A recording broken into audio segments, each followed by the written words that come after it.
তাহলে যেমনটা বললাম তেমনটা করতে পারবে তো? নিশ্চয়ই পারবো গোপাল দাদা। এটা সোজা কাজ গো। হ্যাঁ, সেই তুড়ি মারার মতন সোজা।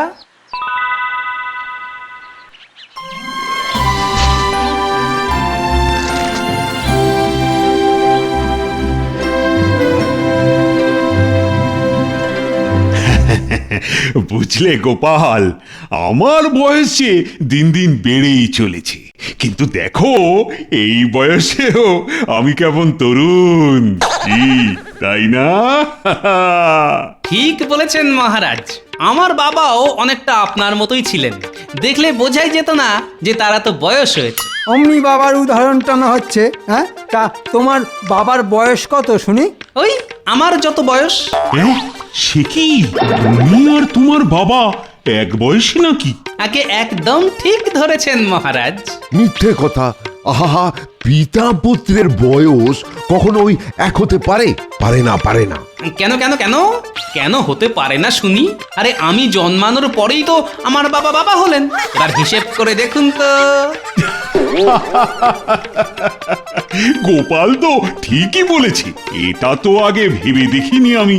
ওরে বাবা রে, মরে গেলাম, মরে গেলাম, চোখ জ্বলে গেল, চোখ জ্বলে গেল। কি হলো তোমার মন্ত্রী? চোখে চোখে ধুলোবালি এসে পড়েছে মনে হয় মহারাজ। ওরে বাবা রে। শেষে কিনা মন্ত্রীর চোখে ধুলো? এই দিনে দুপুরে কে দিল শুনি আমাদের মন্ত্রী মশাইয়ের চোখে ধুলো? আমার চোখ জ্বলে যাচ্ছে আর এদিকে আমাকে নিয়ে ঠাট্টা করা হচ্ছে। চোখে ঠান্ডা জলের ঝাপটা দিন মন্ত্রী মশাই, ঠিক হয়ে যাবে, ঠিক হয়ে যাবে। আহা, আরে চটে যাচ্ছ কেন মন্ত্রী? চটবো না কেন মহারাজ? যদি আমি অন্ধ হয়ে যেতাম তখন কি হতো? চোখে ধুলো ঢুকলে কেউ অন্ধ হয়ে যায়? জীবনেই প্রথম শুনলাম। জানেন মহারাজ, ছোটবেলা থেকেই আমার চোখে একটা সমস্যা আছে। আমি দূরের জিনিস একদম স্পষ্ট দেখতে পাই না, সব ঝাপসা দেখি। কিন্তু আমার কাছে অত পয়সাও নেই যে চোখের চিকিৎসা করাবো। তাই ভাবছিলাম যদি আপনি কিছু মুদ্রা আমাকে দেন। ধুলো যখন চোখে এসে পড়েছে তখন তো আর এমনি এমনি ঝেড়ে ফেললে হয় না। যদি এই সুযোগে মহারাজের কাছ থেকে কিছু খিঁচে নেওয়া যায়। ও, মন্ত্রী আবার মহারাজের ঘাড় ভেঙে মুদ্রা নেওয়ার ধান্দা করছে। দাঁড়া, এবার দেখাচ্ছি মজা। বেশ বেশ বেশ, এই নাও মুদ্রা, চোখের চিকিৎসাটা করিয়ে নাও মন্ত্রী। যতই হোক চোখ কিন্তু সবার আগে। দাঁড়ান মহারাজ, মুদ্রার প্রয়োজন নেই। এই সমস্যার সমাধান আমার কাছে আছে মহারাজ। গোপালটা দেখছি জোঁকের মতন আমার পিছনে পড়ে আছে। এই যে মন্ত্রী মশাই, বাড়ি গিয়ে গিন্নিকে বলবেন গরম ঘি বানিয়ে রাখতে। আচ্ছা, ওই গরম ঘি চোখে দিলে বুঝি ওই দূরের জিনিস স্পষ্ট দেখতে পাওয়া যায়? না না, চোখে নয়, পায়ে দিলে। সে কি, এরকম ভাবে চোখের চিকিৎসা হয়? কই কই, আগে শুনিনি তো। আগে একদম ঠিক শুনেছেন। তুমি আবার আমার সাথে মজা করছো গোপাল? একদম না। গিন্নিকে বলবেন দুই পায়ে ভালো করে গরম ঘি মালিশ করে দিতে, তাতে আপনার দৌড়ানোর ক্ষমতা বেড়ে যাবে। যখন দূরের জিনিস স্পষ্ট দেখতে পাবেন না তখন দৌড়ে গিয়ে কাছ থেকে দেখে আসবেন। ব্যাস, সমস্যা মিটে গেল। ধন্য গোপাল, ধন্য তুমি।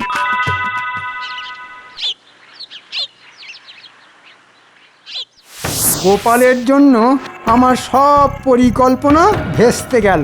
কোথায় ভাবলাম মহারাজের কাছ থেকে চোখের চিকিৎসার নাম করে মোটা অঙ্কের মুদ্রা পকেটে ঢোকাবো। চত্বর সব। বলে কিনা দৌড়ে গিয়ে কাছ থেকে দেখে আসতে। দাঁড়াও গোপাল, এবার আমি তোমারটাকে গরম ঘি মালিশ করবো।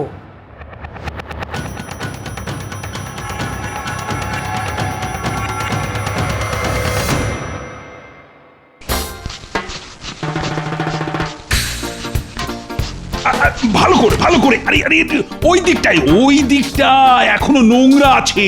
ধুলোর জ্বালায় রাজপ্রাসাদের কোনো জিনিস আর পরিষ্কার নেই। সব এতেই মোটা ধুলোর আস্তরণ জমে গেছে। ঠিক বলেছ রানী, এখন দেখছি আর মুখও খুলে রাখা যাবে না। বলা যায় না শেষ পর্যন্ত হয়তো দাঁতেই ধুলো জমে গেল। এই দেখো, ওহ, এই ধুলোর জ্বালায় এবার পাগল হয়ে যাব। আরে আরে আহা, আরে ওখানে ওদিকে ওদিকে ওদিকে এখনো অনেক ধুলো জমে আছে। আহা, আরে ভালো করে পরিষ্কার করো। এখানে তো এক্ষুনি পরিষ্কার করলাম মহারাজ, সঙ্গে সঙ্গে আবার ধুলো জমে গেল। হ্যাঁ, এত তাড়াতাড়ি? ওরে বাবারে, বাপরে বাপ, মরকট মরকট কোথাকার। ওরে বাবা, এত জোরে কেউ কেউ কেউ ধুলো ঝাড়ে? বাবারে, বাবা বাবারে, হাঁচতে হাঁচতে দাঁতে খুলে আসা।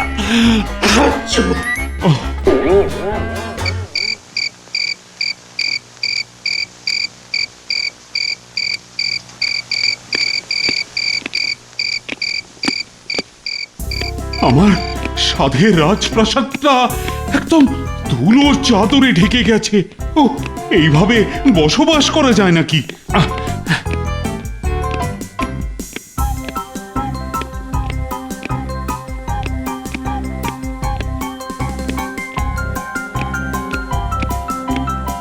ইস, দূর দূর দূর, এ তো মহা জ্বালা। এখানে আবার মাকড়সার জাল এলো কোথা থেকে?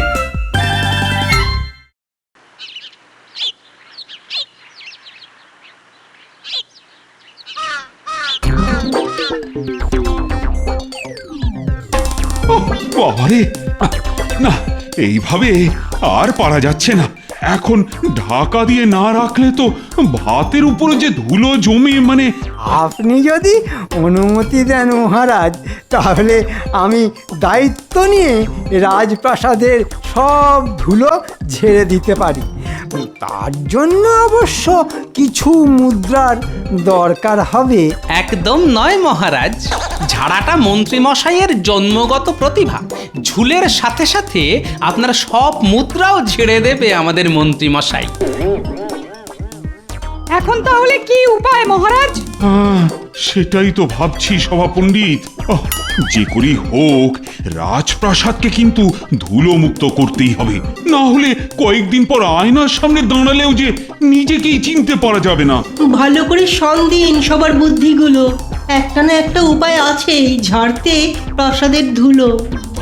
বাবা, হ্যাঁ, এতদিন পর একটা কাজের কথা বলেছে সভাকবি। এরে, মহারাজ এমন ফিক ফিক করে হাসছেন কেন? নিশ্চয়ই মাথায় কোনো নতুন বুদ্ধির উদয় হয়েছে। রাজপ্রাসাদকে ধুলোমুক্ত করার উপায় আমি খুঁজে পেয়েছি। সে কি উপায় মহারাজ, আমাদেরও বলুন। না না না না, ওটি হচ্ছে না। তোমাদের যে সেই উপায় বলা যাবে না। আরে, সবই যদি আমি বলে দিই তাহলে এত মাইনে দিয়ে তোমাদের রেখেছি কেন? মহারাজ কি আমাদের পরীক্ষা নেওয়ার কথা ভাবছেন? একদম ঠিক ধরেছ। তোমাদের হাতে মাত্র 3 দিন সময়, আর এই 3 দিনের মধ্যে রাজপ্রাসাদকে চিরকালের জন্য ধুলোমুক্ত করার উপায় খুঁজে বার করতে হবে তোমাদের। মাত্র 3 দিন? এত তাড়াতাড়ি কি করে সম্ভব? ঠিক ধরেছি, আমার আন্দাজ মিলে গেছে। হ্যাঁ, মাত্র 3 দিন। মাত্র 3 দিনের মধ্যে এমন একটা উপায় খুঁজে বার করতে হবে তোমাদের, যাতে আর কোনোদিন রাজপ্রাসাদের কোণে কোণে ধুলো না জমে। এ তো তুড়ি মারার মতন সোজা কাজ মহারাজ। দেখো গোপাল, তুড়ি মারতে গিয়ে যেন হাত থেকে ধুলো না ওড়ে। যে আমার রাজপ্রাসাদ ধুলোমুক্ত করার উপায় বাতলে দিতে পারবে, আমি তাকে 100 মোহর উপহার দেব। এইবার আমি গোপালকে ধুলোর সাথে মিশিয়ে দেব, দেখাচ্ছি মজা। সাবাস কৃষ্ণচন্দ্র, সাবাস। পুরস্কারের লোভ দেখিয়ে উপায় খুঁজে পাওয়ার বুদ্ধিটা ভাবিস মাথায় খেলে গেল। আমি জানি আর কেউ পারুক আর নাই পারুক, গোপাল ঠিকই পুরস্কারের লোভে একটা না একটা উপায় খুঁজে বার করবেই করবে।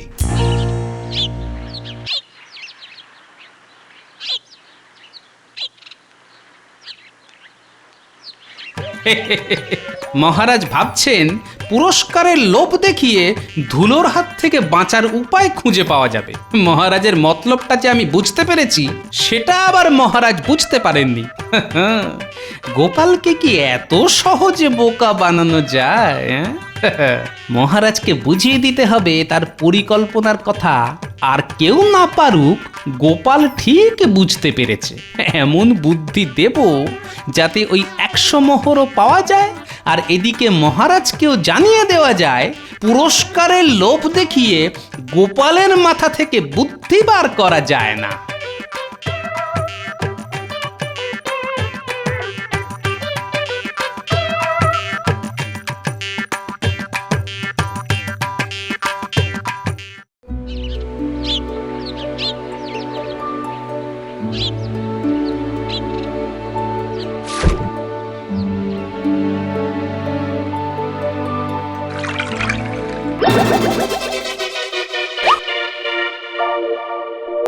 মহারাজ মহারাজ মহারাজ মহারাজ, ধুলোর হাত থেকে বাঁচার উপায় আমি খুঁজে পেয়েছি মহারাজ। আরে, বলো কি? আর আপনাকে ধুলো নিয়ে ব্যস্ত হতে হবে না। রাজপ্রাসাদের কোণে কোণে জমে থাকা ধুলো এবার গায়েব হয়ে যাবে। বাহ বাহ বাহ, কই কই কই, এবার দেখাও দেখি তোমার জাদু। তবে এই দেখুন,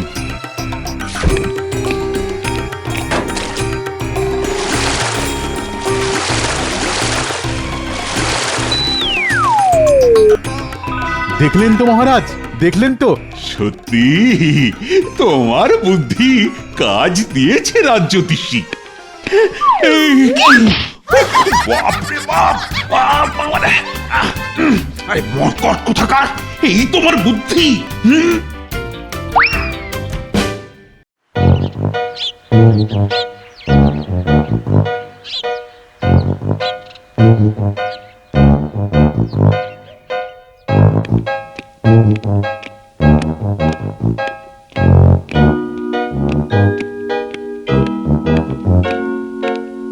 মহারাজ মহারাজ, অনেক ভেবে আমি এই ধুলোর থেকে বাঁচার উপায় খুঁজে পেয়েছি। এই এই দেখুন। এই কি এটা? রং মহারাজ, রং। সে কি রং দিয়ে ধুলো আটকাবে? আগে এটা ধুলোর রঙের রং। হ্যাঁ, হ্যাঁ, এই রং রাজপ্রাসাদের সব দেওয়ালে আর ওই কোণে কোণে কোণে কোণে করে দিলেই সব সমস্যার সমাধান হয়ে যাবে। হ্যাঁ, তারপর ধুলো জমলেও কেউ বুঝতে পারবে না। হ্যাঁ, বলুন তো মহারাজ, কেমন লাগলো আমার বুদ্ধি? বুদ্ধিটা তো ভালো, কিন্তু কাজে দেবে কি? আহা, চেষ্টা করে দেখতে দোষ কি মহারাজ?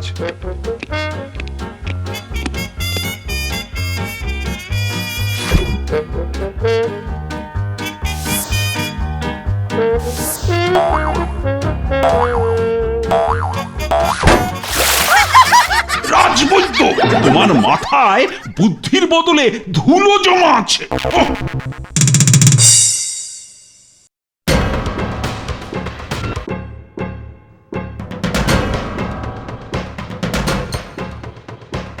মহারাজ, আমার মাথায়... থাক থাক, তোমাদের আর মাথা খাটাতে হবে না, অনেক হয়েছে। আমি এবার ব্যাপারটা দেখছি। তাহলে আপনি কি করতে বলেন মহারাজ? এই রে, মুখ ফসকে কি কথা বেরিয়ে গেল। ওহ, এই রে, এখন তাহলে কি করি? গোপাল কোথায়? গোপাল নিশ্চয়ই কোনো একটা উপায় খুঁজে বের করেছে। গোপালকে আর দরকার নেই। গোপালের আগেই আমি রাজপ্রাসাদ ধুলোমুক্ত করার উপায় খুঁজে বার করেছি মহারাজ। আজকের পর থেকে রাজপ্রাসাদের প্রত্যেকটা কোণ চকচক করবে, সেখানে ধুলোর কোনো চিহ্ন পর্যন্ত থাকবে না। সাবাস মন্ত্রী, সাবাস, আমি জানতাম তুমি পারবে।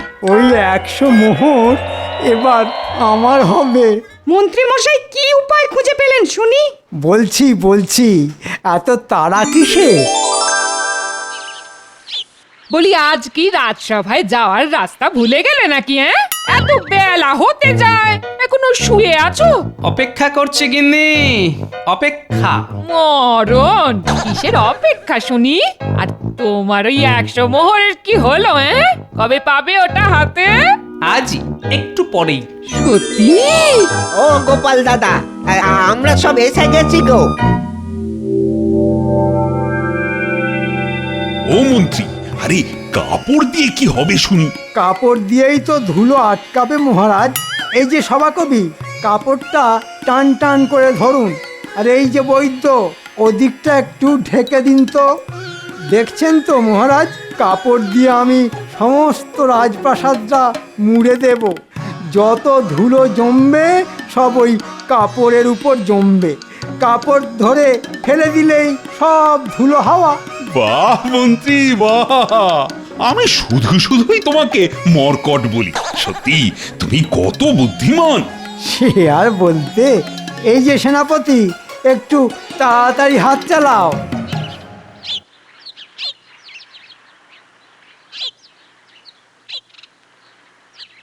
তাহলে যেমনটা বললাম তেমনটা করতে পারবে তো? নিশ্চয়ই পারবো গোপাল দাদা, এ তো সোজা কাজ গো। হ্যাঁ, সেই তুড়ি মারার মতন সোজা।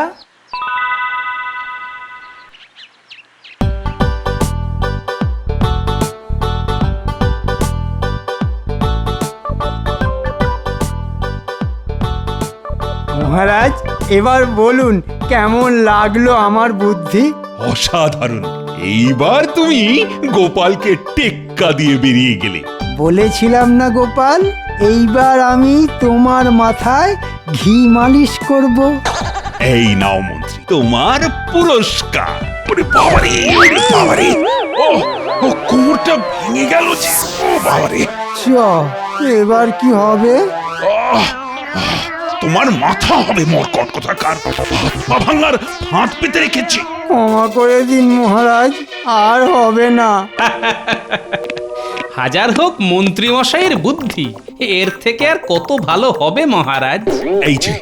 এই যে গোপাল, তুমি এতক্ষণ কোথায় ছিলে শুনি? আগে মহারাজ, বাড়িতে শুয়েছিলাম।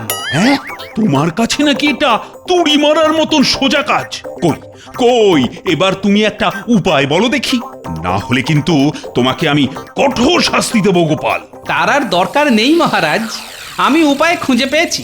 রাজপ্রাসাদের কোণে কোণে জমে থাকা ধুলোর হাত থেকে বাঁচার উপায় এখন আমার জানা। কই গো, কোথায় গেলে? এদিকে এসো এবার তোমরা সবাই। ফুল ঝাড়তে শেষে কিনা রাজমিস্ত্রি। গোপাল, এসব কি? দেখুন না শুধু, রাজপ্রাসাদের কোণে কোণে জমে থাকা ধুলো আমি কেমন তাড়িয়ে ছাড়ি। কিন্তু তার আগে আপনাদের যে এই ঘর ছেড়ে একটু বাইরে গিয়ে অপেক্ষা করতে হবে।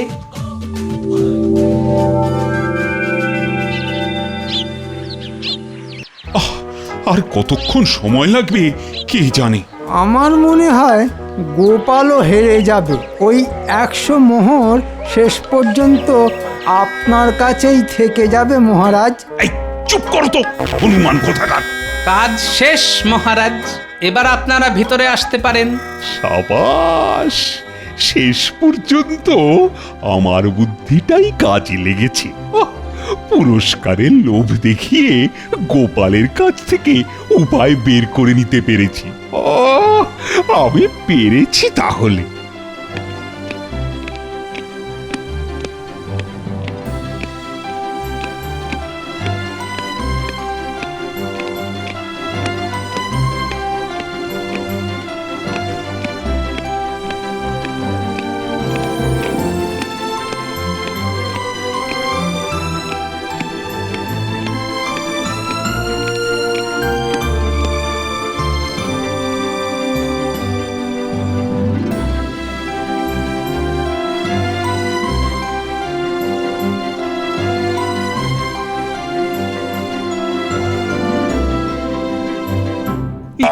এসব কি গোপাল? আগে আমি ঘরের সব কোণগুলো বুঝিয়ে ঘরটা একদম গোল করে দিয়েছি মহারাজ। এখন আর এই ঘরে কোনো কোণ নেই, তাই কোণে কোণে ধুলো জমার আর কোনো প্রশ্নই ওঠে না। কি কেমন লাগলো আমার বুদ্ধি? মস্করা করা হচ্ছে। আমি তোমাকে কিন্তু শুলে চড়াবো গোপাল। আগে সেটা তো কথা ছিল না মহারাজ, উপরন্তু আমার 100 মোহর পাওয়ার কথা। দেখলেন তো মহারাজ, বলেছিলাম না গোপাল হেরে যাবে। আগে হেরে আমি মোটেই যাইনি মন্ত্রী মশাই। একটু যদি মনে করার চেষ্টা করেন তাহলে মনে করে দেখুন মহারাজ, আপনি বলেছিলেন 3 দিনের মধ্যে এমন একটা উপায় খুঁজে বার করতে হবে যাতে আর কোনোদিন রাজপ্রাসাদের কোণে কোণে ধুলো না জমে। হ্যাঁ, মাত্র 3 দিন, মাত্র 3 দিনের মধ্যে এমন একটা উপায় খুঁজে বার করতে হবে তোমাদের যাতে আর কোনোদিন রাজপ্রাসাদের কোণে কোণে ধুলো না জমে। এ তো তুড়ি মারার মতন সোজা কাজ মহারাজ। এবার মনে পড়েছে মহারাজ। আমার মনে পড়েছে। হ্যাঁ, আমারও মনে পড়েছে। হ্যাঁ, আমারও মনে পড়েছে। গোপাল, তুমি আমাকে আচ্ছা খেল দেখালে বটে। আরে আমি ভেবেছিলাম আমার পরিকল্পনার কথা তুমি বুঝতেই পারবে না, কিন্তু তোমার সাথে যে আমি পেরে উঠবো না সেটা আমার আগেই বোঝা উচিত ছিল। যাক, এবার পুরস্কার নিশ্চিত। আমিও আমার কথা রাখবো গোপাল। এই নাও তোমার পুরস্কার। ধন্যবাদ মহারাজ। আমার আচ্ছা শিক্ষা হয়েছে গোপাল। তুমি আমার চোখে ধুলো দিয়ে আমার কাছ থেকে 100 মোহর আদায় করে নিলে, কিন্তু আমি কিছুই করতে পারলাম না। সত্যি গোপাল, তোমার জবাব নেই।